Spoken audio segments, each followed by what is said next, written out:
The cat only grinned when it saw Alice. It looked good-natured, she thought.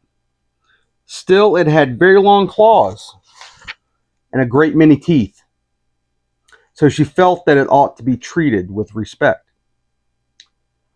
Cheshire Puss, she began, rather timidly, as she did not at all know whether it would like the name. However, it only grinned a little wider. Come, it's pleased so far, thought Alice, and she went on. Would you tell me, please, which way I ought to go from here? That depends a good deal on where you want to go, said the cat. I don't much care where, said Alice. Then it doesn't matter which way you go, said the cat.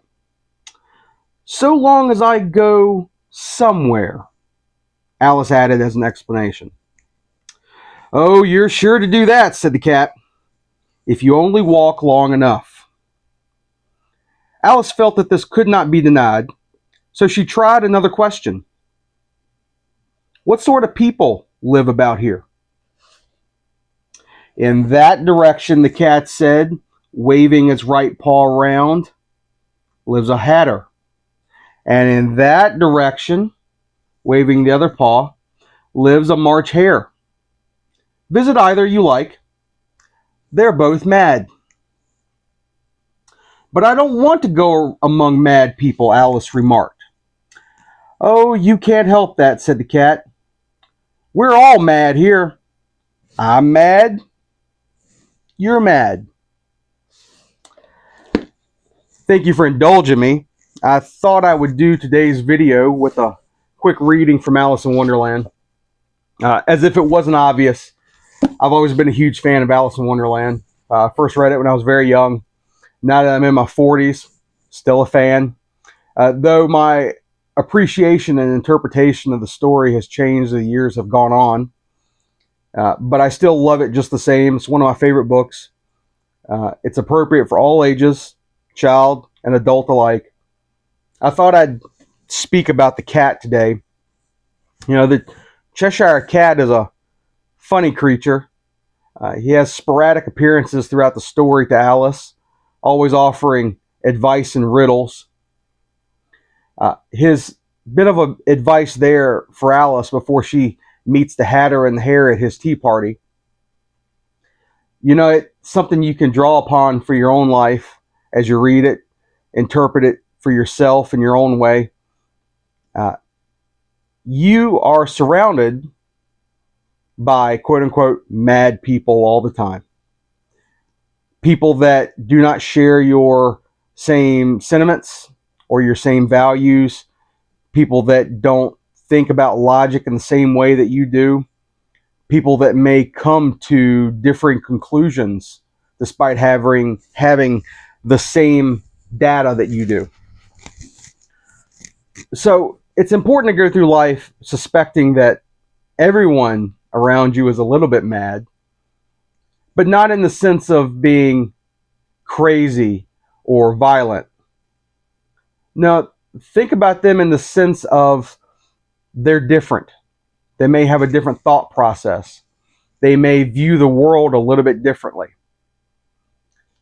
And why that's important is because it tempers you as an individual, not only to be prepared for the challenges that come with the differing opinions of others, which subsequently makes you more stalwart and dependable in your own positions, but it also helps you to accept change. I've spoken at length previously in another video about the importance of change, but this is one aspect of it that deals with the change that comes from people. People do not remain the same over their entire lives.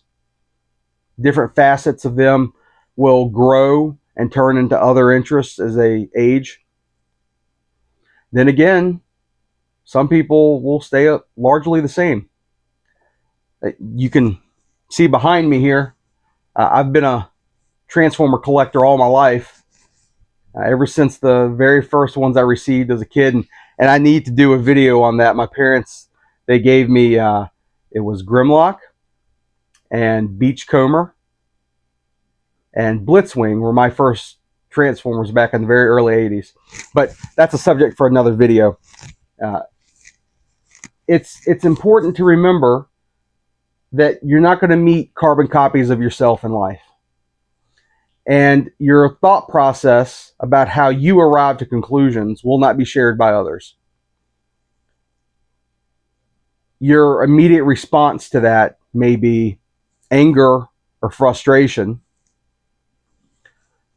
but you have to hit the brakes a little bit on your negativity or immediate defense to other people's ideas, other people's topics, other people's perspectives, and realize that we all get differing opinions from often looking at the same information. And that's the point the Cheshire Cat is trying to reiterate, not just in this segment in the book, but in other places as well. We're all a little bit mad, and maybe that's the way it's supposed to be. If none of us were mad, this would be very boring. Anyway, I appreciate y'all stopping by.